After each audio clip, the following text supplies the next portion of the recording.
Hello friends, welcome to my lecture on testing of hypothesis. Let us consider all possible samples of size n which can be drawn from a given population. The sample of size n can be drawn from a given population either with replacement or without replacement. Now, for each sample let us compute a statistic such as the mean or standard deviation etc., which will vary from sample to sample. For different samples mean and standard deviation will be different. So, in this manner we obtain a distribution of the statistic which is called its sampling distribution. If for example, the particular statistic used is the sample mean, the distribution is called the sampling distribution of means or the sampling distribution of the mean. Similarly, we could have sampling distribution of standard deviation, sampling distribution of variances, sampling distribution of medians, sampling distribution of proportions etc. Now, suppose that all possible samples of size n are drawn without replacement from a finite population of size np, okay, where np is greater than n. If we denote the mean and standard deviation of the sampling distribution of means by mu x bar and sigma x bar, and the population mean and standard deviation by mu and sigma respectively, then it follows that mu x bar is equal to mu and sigma x bar equal to sigma over root n and then square root of np minus n divided by np minus 1. If the population is infinite or if sampling is with replacement, when the sampling is with replacement, okay, it is considered theoretically as a population as a infinite population, because any samples any number of samples can be drawn from the population without exhausting it. So, when there is a sampling with replacement, it is theoretically considered as a infinite population. So, here if the population is infinite or the sampling is with replacement, then this sigma x bar is equal to sigma by root n. We can write sigma x bar equal to sigma by root n and then square root 1 minus n over np divided by 1 minus 1 over np. So, when np is infinite, okay, sigma x bar is equal to, so if np is infinite,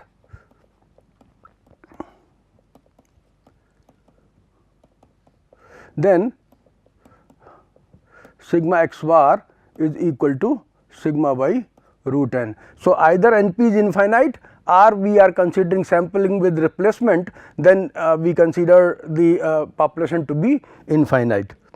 Now, so in that case mu x bar is equal to mu and sigma x bar equal to sigma by root n. Now, let us consider sampling distribution of means. For large values of n, when n is taking values greater than or equal to 30, the sampling distribution of means is approximately a normal distribution with mean mu x bar and standard deviation sigma x bar irrespective of the population, so long as the population mean and variance are finite and the population size is at least twice the sample size.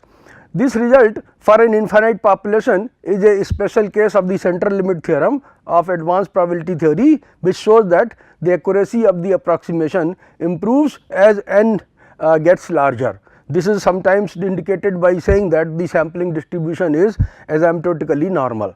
In case the population is normally distributed, the sampling distribution of means is also normally distributed even for small values of n, that is n less than 30. Let us consider an example. A population consists of 5 numbers 2, 3, 6, 8, 11. Let us consider all possible samples of size 2 which can be drawn with replacement from this population. So, finite. So, when we are considering sampling with replacement, then this population we have to find the mean of this population, the standard deviation of the population, the mean of the sampling distribution of means, the standard deviation of the sampling distribution of means.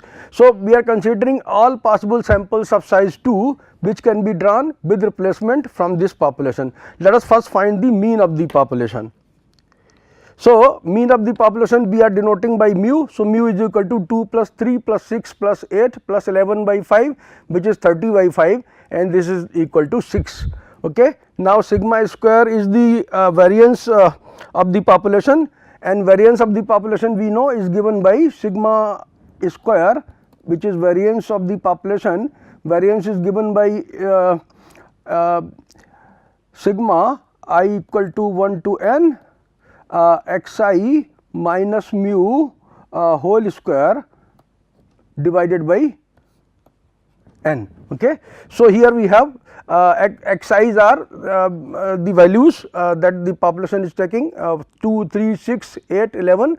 So, we have x1 equal to 2, x2 equal to 3 and so on, x3 equal to 6, x4 equal to 8 and x5 equal to 11, and mu we have already calculated 6. So, we consider sigma I equal to 1 to 5, I equal to 1 to 5 xi minus 6 whole square divided by n, n is equal to 5, because there are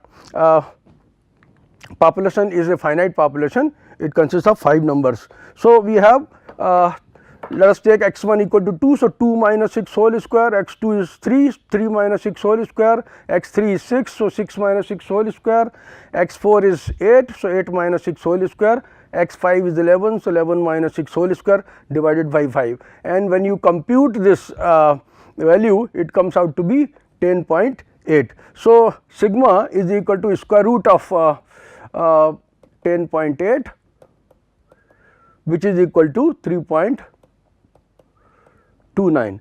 Now, there are, let us consider the C part. In C part, we have to find the mean of the sampling distribution of means, mean of the sampling distribution of means. So, let us first find the sampling distribution of means, then we will find its mean. Sampling distribution of means, we are to take the samples of size 2 from this population with replacement. Okay. So, there are 5 into 5, that is 25 samples of size 2. Okay. So, 2, 3, now we have 2, 3, 6, 8, 11, 2, 3, 6, 8, 11. We have to make samples of size 2. So, let us pick 2 first. Okay. Then 2 we have picked up and then we have put it back.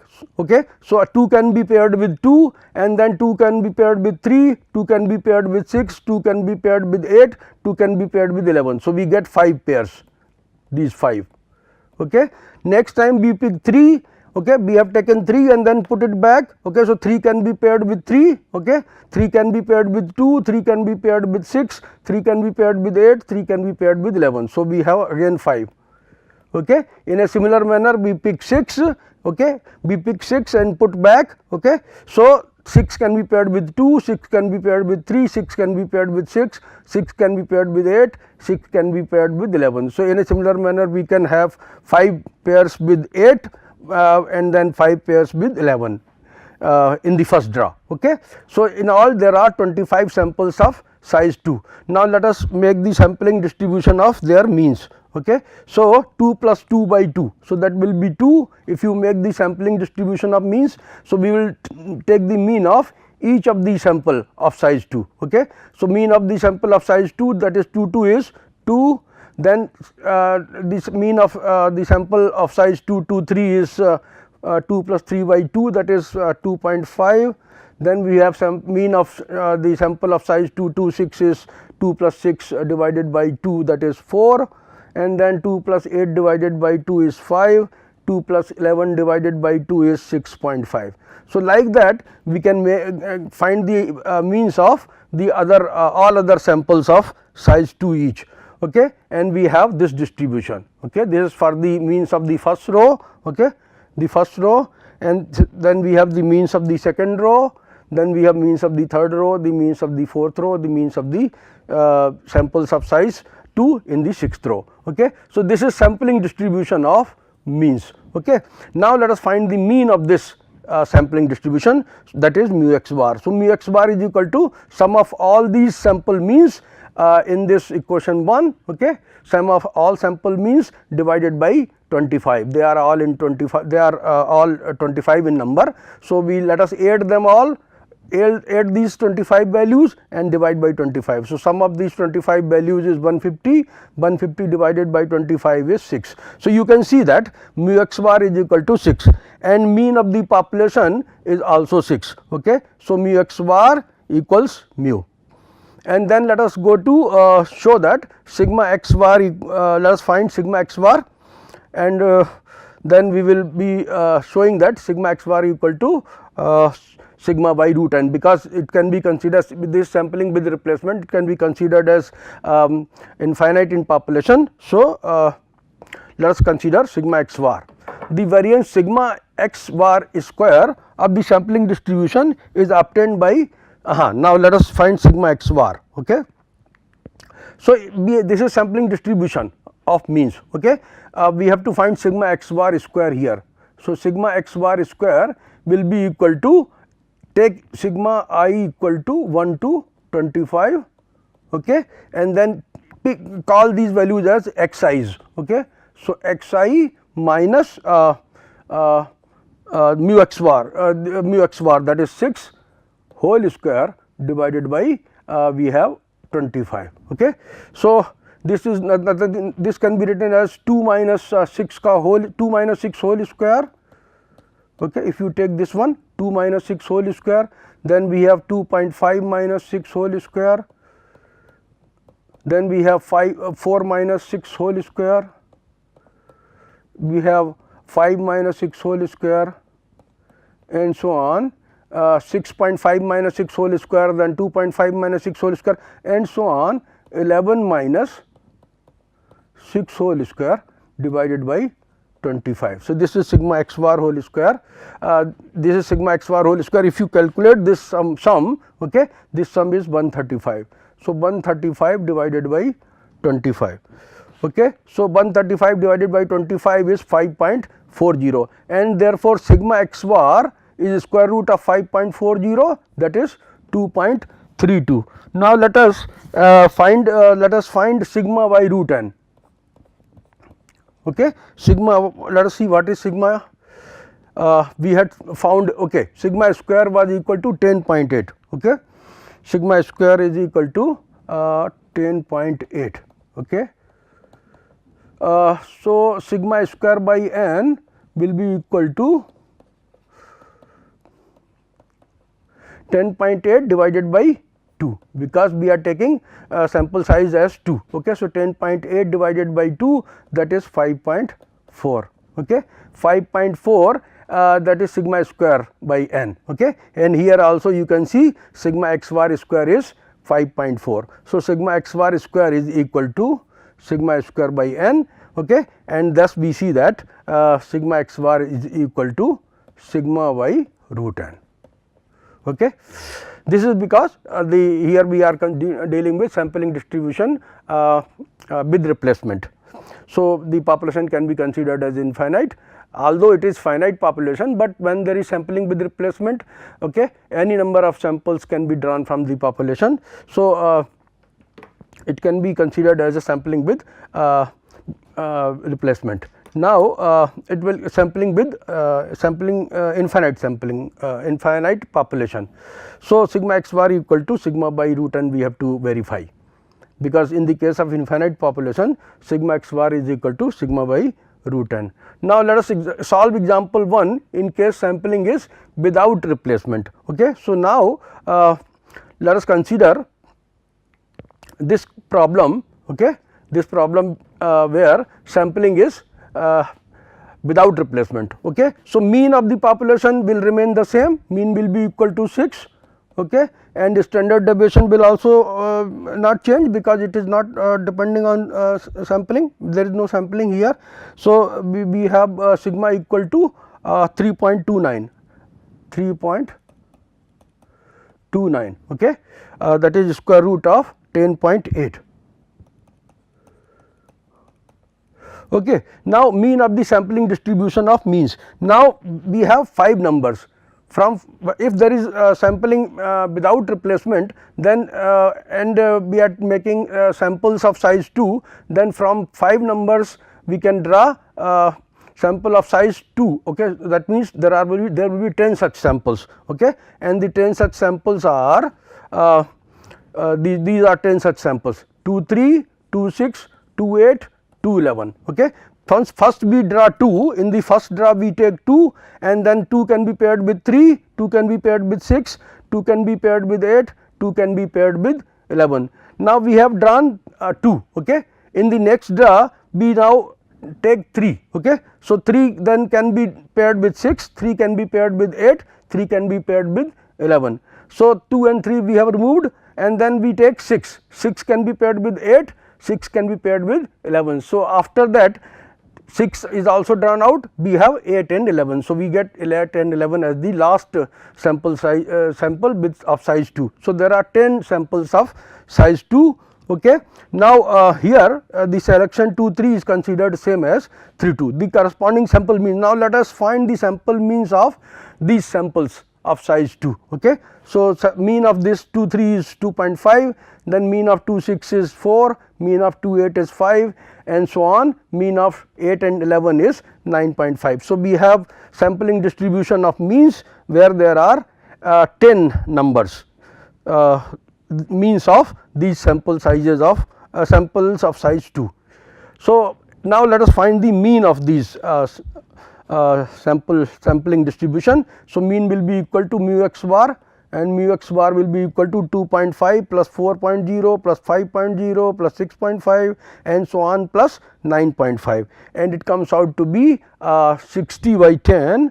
This is 60 by 10, so it comes out to be 6. So in the case of sampling with replacement, again mu x bar is equal to mu is equal to 6. Now let us find sigma x bar. So sigma x bar is equal to, then sigma x bar will square, sigma x bar square will be equal to 2.5 minus 6 whole square,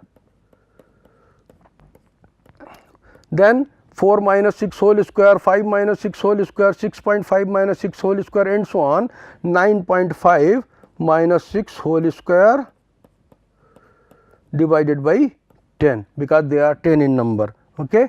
So we have 2.5 minus 6 whole square, 4.5 minus 6 whole square and so on, 9.5 minus 6 whole square divided by 10, which is equal to 4.05. This is sigma x bar square, sigma x bar square, okay.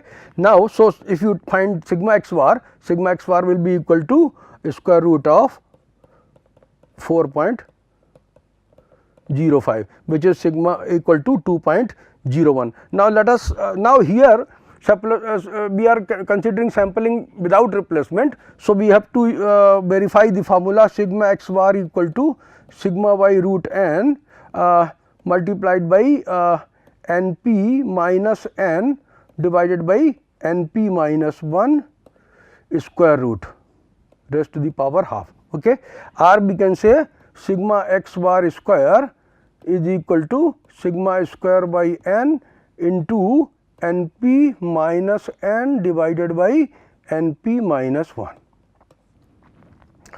okay. Now let us say right hand side, okay. Right hand side we have to calculate and then show that right hand side equals the left hand side. So right hand side sigma is, we have found sigma square we found to be equal to 10.8, okay. Sigma square we found to be 10.8. So we get 10.8 divided by n is the sample size is 2, okay.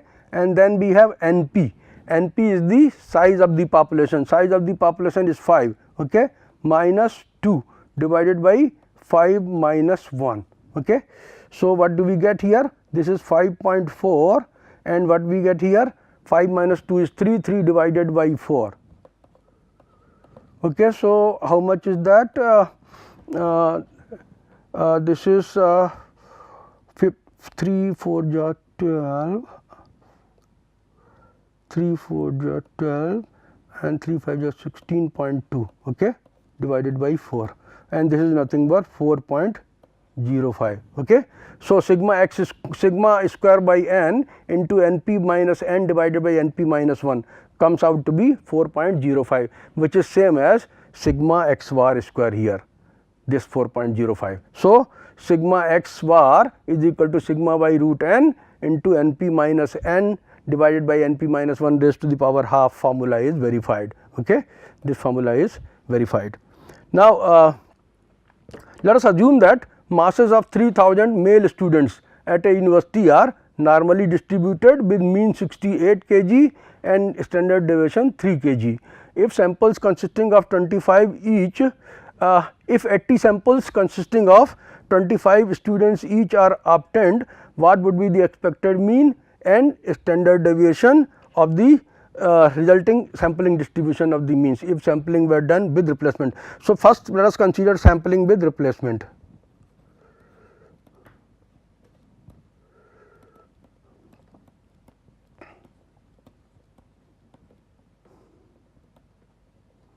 Okay, so in the case sampling with replacement, we know that mu x bar is equal to mu okay, and sigma x bar equal to sigma y root n.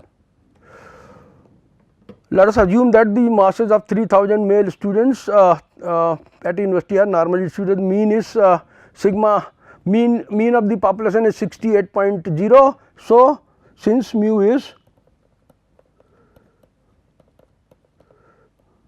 68.0, we have mu x bar is equal to 68.0 kg. Okay. We are given standard deviation to be 3 kg. Okay. So, sigma x bar is equal to sigma is 3 divided by now the standard deviation the sample size is 25. Okay. Sample size is 25. So, 3 divided by 25 is square root. So, we get 3 by 5 which is equal to 0.6, 0.6. Okay. Sample size is 25. Now, so this is in the case of sampling with replacement. Expected mean is 68 kg and standard deviation is 0.6. Okay. Now, let us consider sampling without replacement.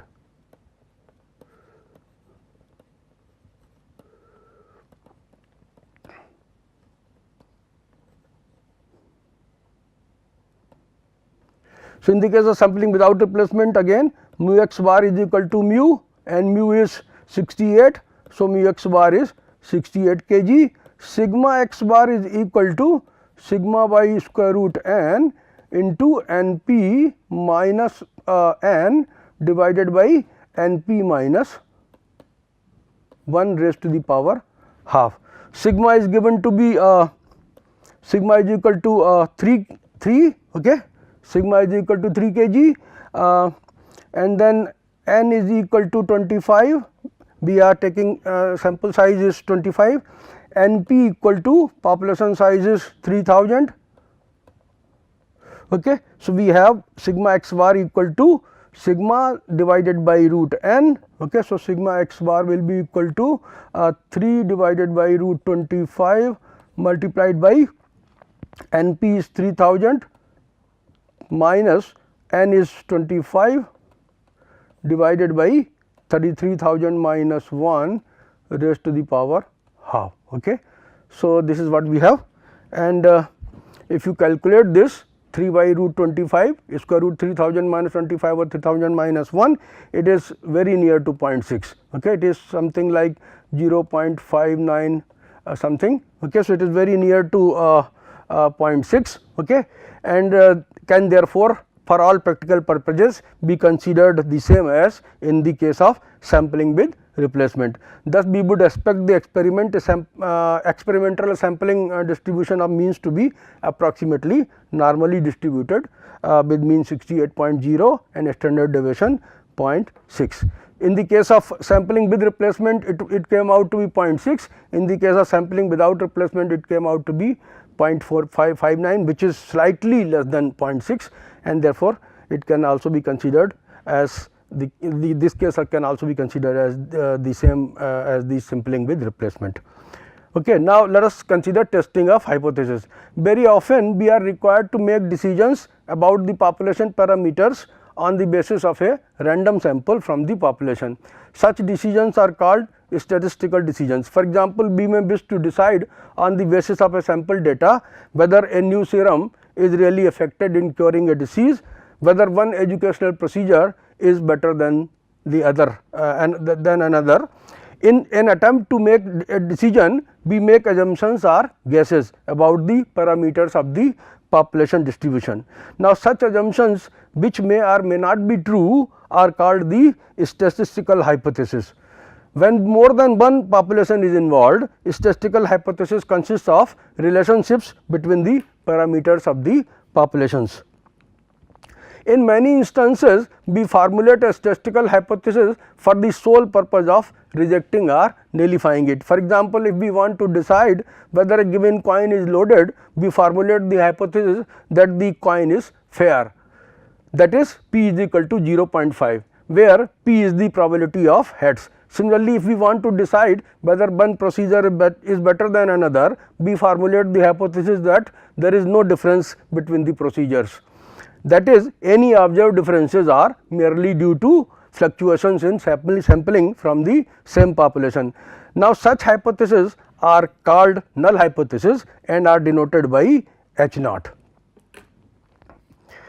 Now, any hypothesis which differs from a given hypothesis is called an alternative hypothesis. For example, if one hypothesis is p equal to 0.5, alternative hypothesis are p less than 0.5, p not equal to 0.5 or p greater than 0.5. A hypothesis alternative to the null hypothesis is denoted by H1. So, H1 is the notation for alternative hypothesis. Now, Neyman originated the concept of alternative hypothesis.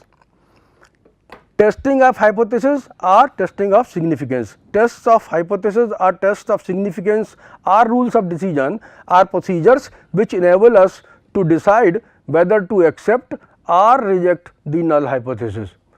They determine whether observed samples differ significantly from expected results.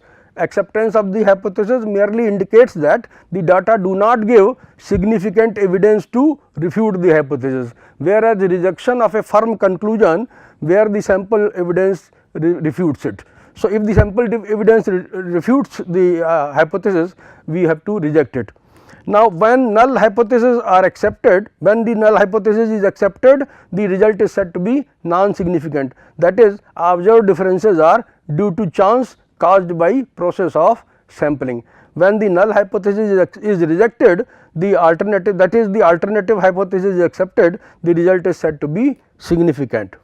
So, now let us consider further testing of hypothesis and significance, test of significance. Since the test is based on sample observations, the decision of acceptance or rejection of the null hypothesis is always subjected to some error, okay? That is some amount of risk. For example, if 20 tosses of a coin yield 16 heads, we would be inclined to reject the hypothesis that the coin is fair, okay?